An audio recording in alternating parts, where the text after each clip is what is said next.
नमस्कार, मैं हूं बालकृष्ण थ्रेजा। आप देख रहे हैं डेली लाइव। मैं हाजिर हूं अपना साप्ताहिक कार्यक्रम सरोकार लेकर। सरोकार में आज हमारे साथ हैं राजस्थान सरकार के पूर्व मंत्री, हनुमानगढ़ के पूर्व विधायक चौधरी विनोद कुमार। चौधरी विनोद कुमार से हम कांग्रेस पार्टी और राजनीति के विभिन्न पहलुओं पे चर्चा करेंगे। चौधरी साहब, आपका हमारे स्टूडियो में स्वागत है। बहुत बहुत धन्यवाद थ्रेजा जी, आपका भी बहुत बहुत हम आभारी हैं कि आपने बजट और दूसरी समस्याओं के बारे में चर्चा के लिए ये प्रोग्राम रखा है, तो इसके लिए आपको बहुत बहुत धन्यवाद। चौधरी साहब, अपन बजट से ही शुरू करते हैं। कल राजस्थान विधानसभा की मुख्यमंत्री ने जो बजट प्रस्तुत किया वो आमजन की दृष्टि से कितना सकारात्मक और कितना नकारात्मक है? कल जो बजट आना था उसके बारे में लोगों को काफ़ी उम्मीद थी कि बजट बहुत अच्छा आएगा, लेकिन जो ही बजट आया और सारा देखने के बाद में ऐसा महसूस होता है कि ये घोषणा बजट ही ज़्यादा महसूस लगता है, क्योंकि कोई भी इन्होंने बड़ा कोई काम इसमें नहीं दर्शाया गया है जी। और ये जो किसानों को ऋण के लिए पैसे उपलब्ध करा दिए गए हैं, उनको सब्सिडी बढ़ा दी है जी, तो क्यों नहीं इनकी कीमतें जो है अनाज की या जिन्स की बढ़ाई जाए, तो इनकी ये ऋण और ये सब्सिडी लेनी नहीं पड़े। तो ऐसी कोई मुझे खास इसमें नज़र नहीं आया और ना ही कोई बड़ा प्रोजेक्ट यहाँ लिया है। और कुछ घोषणाएं तो इन्होंने जो पहले शुरू कर रखी हैं उनको दोबारा दोहरा दिया। और ये स्मार्ट सिटी है, स्मार्ट गाँव है, ये होगा, ये सारा ये जो है उम्मीदों पर है बजट जो है, इसमें कोई नई बात नज़र नहीं आती। और मैं समझता हूँ कि आम आदमी के लिए इसमें कोई भलाई वाली बात भी नहीं है। रोज़मर्रा के जो काम चल रहे हैं उनके अंदर कोई ये आपके शुल्क जो है घटा दिया, रजिस्ट्री के अंदर किसी में 1% घटा दिया, किसी में 50%, इससे कोई ज़्यादा फर्क पड़ने वाला नहीं है जी। और इन्होंने जो ये छूट की है कि जो हाउसिंग के एक मुश्त अगर कोई किस्त भरता है जी, तो उसमें ब्याज माफ कर देंगे। मैं समझता हूँ कि सरकार के पास पैसे की कमी है और पैसा इकट्ठा करने के लिए ये सारी चलाया है कि एकदम रुपया इकट्ठा हो जाए, बाकी आम आदमी को इससे कोई फायदा होने वाला नहीं है। आपका कहने का भावार्थ है कि आम आदमी को इसका लाभ नहीं होगा, सरकार जो है पैसा इकट्ठा करने के लिए सब करी। लेकिन चौधरी साहब, ये जिले को तो इन्होंने एक आयुर्वेद हॉस्पिटल दिया है, 150 बेड से बढ़ा करके सरकारी हॉस्पिटल को 200 बेड कर दिया है। इसके अलावा वृद्धावस्था पेंशन भी 1000 रुपये से बढ़ा करके 1500 रुपये कर दी है। तो जिले को तो लगता है कि इसमें थोड़ा कुछ लाभ होगा। थ्रेजा जी, ऐसा है, ये बात आपकी ठीक है कि जैसे विधवा के लिए इन्होंने पेंशन बढ़ाई है या कोई जो ज़्यादा उम्र का है उसके मुताबिक इन्होंने कुछ पेंशन बढ़ाई है जी, लेकिन ये चंद आदमियों को इसका लाभ मिलेगा, आम आदमी को इससे क्या कोई सरोकार नहीं है मेरे ख्याल में। और इन्होंने जो ये आप कह रहे हैं कि ये आयुर्वेद का इन्होंने कह रखा है भी हम कर देंगे, या हॉस्पिटल है 150 से 200 बेड, कोई मायना नहीं रखता। आज हनुमानगढ़ की पॉपुलेशन कितनी होगी साहब? मैं तो ये समझता हूँ कि यहाँ हनुमानगढ़ जंक्शन में एक बहुत बड़े हॉस्पिटल की जरूरत है। आज इतना दबाव है पेशेंट का कि यहाँ इलाज ही नहीं हो सकता। तो मैं समझता हूँ कि ये तो ऊँट के मुंह में जीरे के समान ही नहीं है। और जिले में दिया क्या, और जो 2-3 सड़कों का इन्होंने घोषणा किया, ये तो पहले से ही की हुई है और वो शुरू होने वाली है। तो मैं समझता हूँ कि जिले के लिए मेरे ख्याल में कोई, दोनों जिलों के लिए, हनुमानगढ़ और गंगानगर के लिए उन्होंने कोई विशेष काम नहीं किया। यहाँ जो कोई इंडस्ट्री चल रही थी, ये स्पिनिंग मिल चला देते तो हम समझते बहुत बड़ा काम करते हैं। तो इन्होंने कोई ऐसी विशेष बात नहीं की है जिससे लोगों को फायदा मिल सके। तो सब आप जब मंत्री थे तब आपने इजराइल की यात्रा की थी, जहां तक मुझे याद आ रहा है। इजराइल की यात्रा आपने की, वहां का आपने ड्रिप इरिगेशन सिस्टम समझा, लेकिन वो पत्ती आकर के आपने राजस्थान के किसान के लिए लागू क्यों नहीं करवाई? ऐसा है कि हमारे टाइम के अंदर इसमें काफी सब्सिडी भी थी, ड्रिप सिस्टम पे, डिग्गियों पे 3 लाख रुपए थी हमारी सब्सिडी, लेकिन इन्होंने आने के बाद में घटाई है। ये सरकार ने आने के बाद में 3 लाख की बजाय 2 लाख रुपए की है। ड्रिप सिस्टम भी इन्होंने मेरे ख्याल में तो घटाई किया, दिए नहीं। इस 3 साल के अंदर इन्होंने कोई भी सब्सिडी इस चीज पे नहीं दिया। इन्होंने उस काम को रोकने का प्रयास किया है और हमारी ये नीयत थी कि ड्रिप सिस्टम अगर कामयाब यहाँ होता है और हो भी सकता है, तो मेरे ख्याल में राजस्थान के अंदर बहुत कम पानी है और इससे कम पानी से अच्छी फसलें हो सकती हैं। जो कम पानी जैसे सरसों है, चना है, ये फसलें यहाँ बहुत बम्पर क्रॉप हो सकती थी। तो मैं समझता हूँ इस सरकार ने घटाई है, जबकि कांग्रेस ने प्रोत्साहन दिया था इसके बारे में। कांग्रेस ने प्रस्ताव दिया था, भारतीय जनता पार्टी की सरकार ने आकर के उसको घटा दिया जी। तो सब आप कांग्रेस के बहुत बड़े जिले में नेता हैं, लोग आपकी तरफ देखते हैं। भारतीय जनता पार्टी की सरकार यानी गलतियां करती है, लेकिन उनकी नाकामियों को उजागर करने के लिए आपने विपक्ष की क्या भूमिका निभाई? ऐसा है कि समय समय पर जब भी सरकार ने गलत निर्णय लिए हैं जी, इसका हमने पुरजोर से यहाँ विरोध किया है, डिस्ट्रिक्ट लेवल पे भी और प्रदेश लेवल पे भी। हमारे जो प्रदेश अध्यक्ष हैं पायलट साहब, उन्होंने भी पुरजोर इसका विरोध किया है। लेकिन ये तो गूंगी बैरी सरकार है, इसके कोई कान पे जूं ही नहीं रेंग रही है। तो मैं समझता हूँ कि कांग्रेस ने इसमें कोई कमी नहीं छोड़ी, और मैं आप देखना चुनाव के अंदर ये जनता ही इसका जवाब देगी। जनता इसका जवाब आज जनता जो है बहुत ही परेशान है, जनता हर तरफ से। तो सब जो राजनीतिक लोग हैं उनका ऐसा मानना है कि कांग्रेस की ये सोच है कि जो नकारात्मक वोट है, मात्र इस तरह के वोट ही कांग्रेस को जिताने में मतलब सहायक होते हैं, कोई जरूरत नहीं है ज़्यादा संघर्ष करने की, ज़्यादा मेहनत करने के लिए जनता की। आपकी क्या सोच है? नहीं, वैसे तो ये साहब कि कोई भी पार्टी है, पॉलिटिकल पार्टी है, उसको जनता के साथ तो जुड़ा रहना पड़ेगा। और जनता के दुख सुख में अगर हम शामिल होंगे तभी लोग हमें पसंद करेंगे। और मैं समझता हूँ कि कांग्रेस के समय में किसी भी तरह से, चाहे किसानों का है, चाहे ये न्यूनतम समर्थन मूल्य है, ये हमारे टाइम में जितना बड़ा बोनस हमने दिया, और इस सरकार ने आते वो बोनस कटा दिया। और आज ये नोटबंदी के बाद में यहाँ जो भी काम था आज सारा ठप हो गया है। मेरे ख्याल से इन 4-5 महीनों में हर काम में गिरावट आई है, और लोगों को पैसे की इतनी तंगी है कि आप कल्पना नहीं कर सकते। आप गाँव में जाके देखो तो रोजगार नहीं है कोई। तो मैं समझता हूँ कि ये सरकार हर पहलू पे नाकाम रही है। और ये जो बजट जो अब की दफा आना था, मैं समझता हूँ बहुत अच्छा बजट आना था, क्योंकि अब लास्ट बजट एक रह गया इनका। तो लोगों को राहत देने के लिए इनको अच्छा बजट देना चाहिए था, जो ये देने में असफल रहे हैं। आपका कहने का मतलब ये सारी चीजें हवा में है? हवा में है, और ये कब होगी इसका कोई कल्पना। ये पूरी होती होती अगला बजट आ जाएगा, और उसमें ये अपने फिर गिना देंगे पिछले बजट का अब की दफा गिना दिया। तो ये सारा ही किताबी ये जो जोड़ तोड़ का जो है इनका बजट है। चौचो साहब, ये तो भारतीय जनता पार्टी की बात हुई। मैं आपसे जानना चाहूंगा कि आपने हनुमानगढ़ विधानसभा क्षेत्र का 3 बार प्रतिनिधित्व किया। आप कुछ अपनी उपलब्धियां, कुछ 5 ऐसी बड़ी उपलब्धियां बताएं जो आपने मंत्री रहते हुए, विधायक रहते हुए करवाई। मैं ये मानता हूँ कि मेरे कार्यकाल के अंदर, हालांकि 2 दफे तो सरकार ही हमारी नहीं बनी, एक टर्म में मैं लेकिन आप विधायक रहा। सबसे बड़ा काम यहाँ ये नेहरू मेमोरियल कॉलेज को सरकारीकरण करना मैं समझता हूँ बहुत बड़ी बात है। ये कॉलेज बंद होने के कगार पे था। इनको जो लेक्चरर हमारे थे उनको तनख्वाह नहीं मिल रही थी, और मैं समझता हूँ ये कांग्रेस पार्टी की बड़ी भारी उपलब्धि है। और मैं अशोक गहलोत जी का इसमें तो 90% ग्रांट तो पहले से सरकार नहीं मिलती थी, वो आ ही नहीं रही थी, और ये इनकी सैलरी बहुत ज्यादा थी, इनका खर्चे पूरे नहीं हो रहे थे।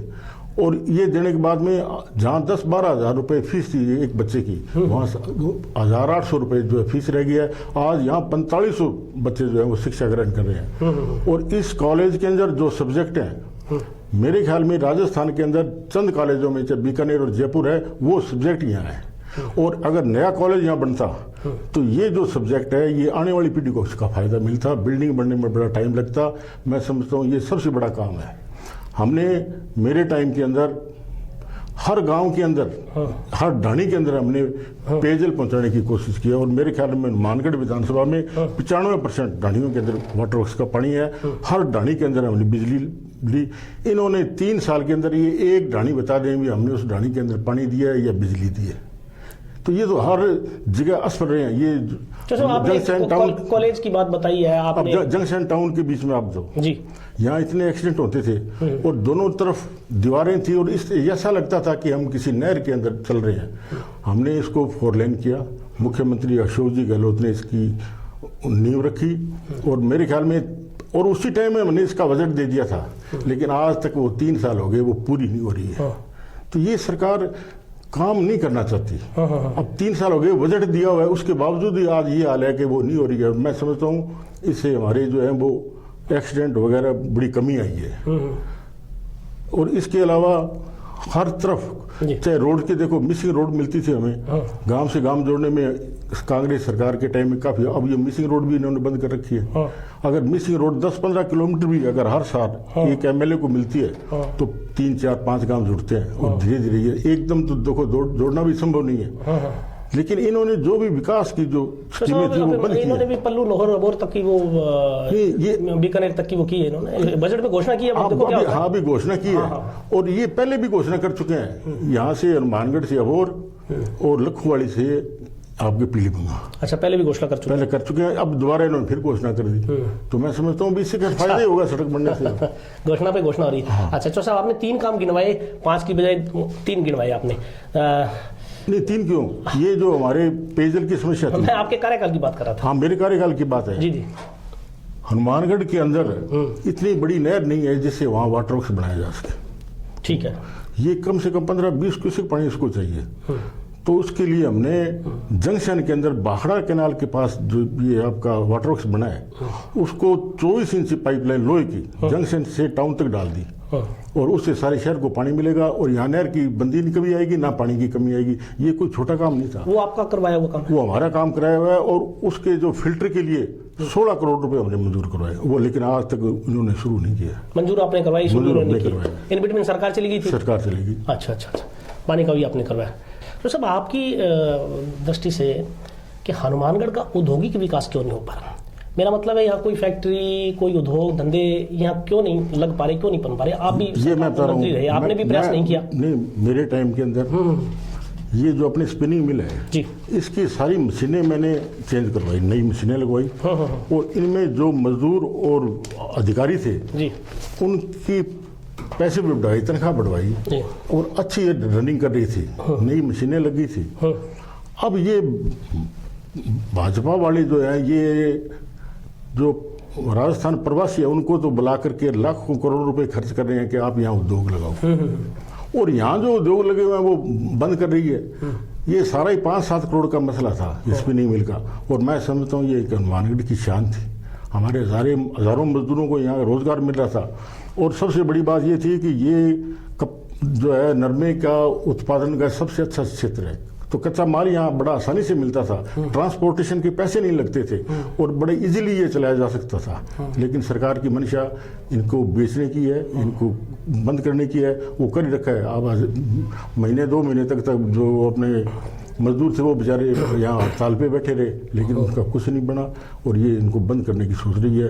बड़ा उद्योग लगेगा, खासी जो लगे हुए हैं वही बंद कर रही है सरकार। तो साहब वो तो चलो अपन ये कह सकते हैं अभी भारतीय जनता पार्टी की सरकार के राज में स्पिनिंग मिल बंद हो गई, लेकिन कांग्रेस की जब सरकार रही तब आपने भी क्यों नहीं प्रयास किया? कोई तो हमने प्रयास किया, हमने एक स्पिनिंग मिल की बात नहीं करे तो सब और भी उद्योग धंधे लग सकते हैं, एक स्पिनिंग मिल से तो काम नहीं चलेगा। और आप बताओ कौन सा यहाँ उद्योग कामयाब हो सकता है? नहीं वो तो आप सरकार में मंत्री थे, ये योजनाएं बनानी ये तो आपका काम। हाँ नहीं, ये अलग अलग डिपार्टमेंट है, उसके मुताबिक स्कीम बनती है।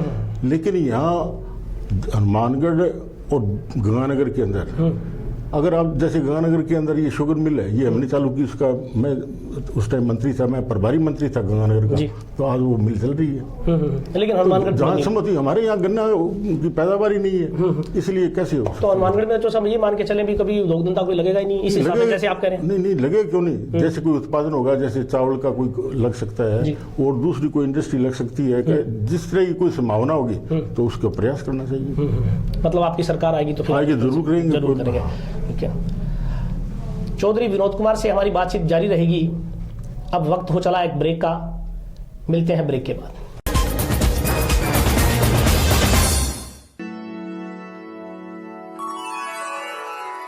यूं तो कई बार मुझे हंसते देखा है,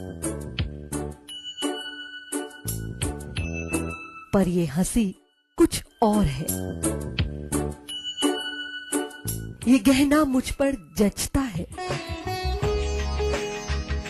पर ये महज एक गहना नहीं, ये रूपरेखा है मेरे मन की, हंसती खिलखिलाती लहरों की, जो आतुर थी अब तक मुझ पर सजने को।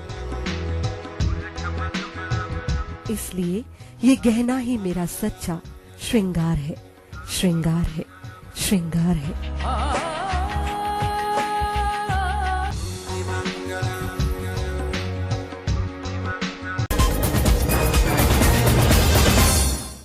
हाजिर हूं ब्रेक के बाद। मेरे साथ हैं पूर्व विधायक, प्रदेश में पूर्व मंत्री चौधरी विनोद कुमार।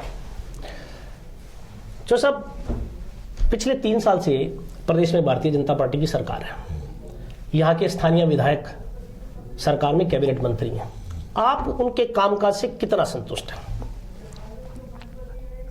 ऐसा है जी कि काम को नजर तो आ नहीं रहा है किया हुआ जी। बाकी जनता ने वोट दे दिए तो वो एमएलए भी बने, कोई अपने आप तो बने नहीं, जनता ने वोट दी तो एमएलए भी बन गए, मंत्री भी बन गए, लेकिन मानगढ़ के लिए उन्होंने कोई ठोस काम नहीं किया, कोई नजर नहीं आ रहा काम किया हुआ। अब पानी की बड़ी भारी समस्या आ रही है। मेरे ख्याल में अब ये 10 तारीख से कहते हैं कि भाखड़ा में भी बंदी आई है। अगर ये बंदी आ जाती है, मैं समझता हूँ गेहूं की फसल 50% नष्ट हो जाएगी और 60% भी हो सकती है, क्योंकि मार्च का महीना है, अभी पानी की जरूरत है। अपनी तरफ से सब प्रयास करते हैं, लेकिन कोई नजर नहीं आ रहा कोई ठोस काम किया हुआ कि ये हमारे कैबिनेट मंत्री थे और हमने ये काम करवा दिया। तो सब लोग तो उनको विकास दूत कहते हैं कि उन्होंने बहुत डेवलपमेंट करवाया। हमें पता तो चले ना जी। उन्होंने जिले बनाने का श्रेय डॉक्टर राम प्रताप को जाता है। जिले के अंदर जितने पुल हैं उनको बनाने का वो दावा करते हैं। कौन सा पुल? सिंचाई की योजनाएं अनेक उन्होंने बनाई, नहरों की मरम्मत उन्होंने करवाई, खालों को पक्का करवाया। किसानों के लिए तो बहुत काम। ये जो नहरें पक्की हुई हैं ये कांग्रेस के टाइम में हुई हैं। चाहे हमारे ये भाखड़ा की सारी नहरें देख लो, LLW है, MM की है, ये सारी पुरानी स्कीम है और इसको इसलिए पक्का करने का था कि पानी की बचत हो, वो टैल पे पानी पहुंचे। ठीक। तो ये कोई आज स्कीम लागू नहीं हुई है, ये कांग्रेस के टाइम से चल रही है, जिसके धीरे धीरे आगे बढ़ी है तो रह गई उनकी, अब नंबर आ जाएगा। कोई मतलब नजर नहीं आ रहा है, सब कुछ होंगे लेकिन ठोस काम कोई नजर नहीं आ रहा है जमीन पे कि ये काम इन्होंने करवा दिया। तो मेरे ख्याल में कहने को तो कुछ भी को उसका कोई इलाज नहीं है, लेकिन कोई नजर नहीं आ रहा है काम। डॉक्टर राम प्रताप का किया हुआ कोई ठोस काम नजर नहीं आ रहा। तो सब राजनीतिक दल की बात करते हैं। प्रत्येक राजनीतिक दल में परिवारवाद की बात चल रही है।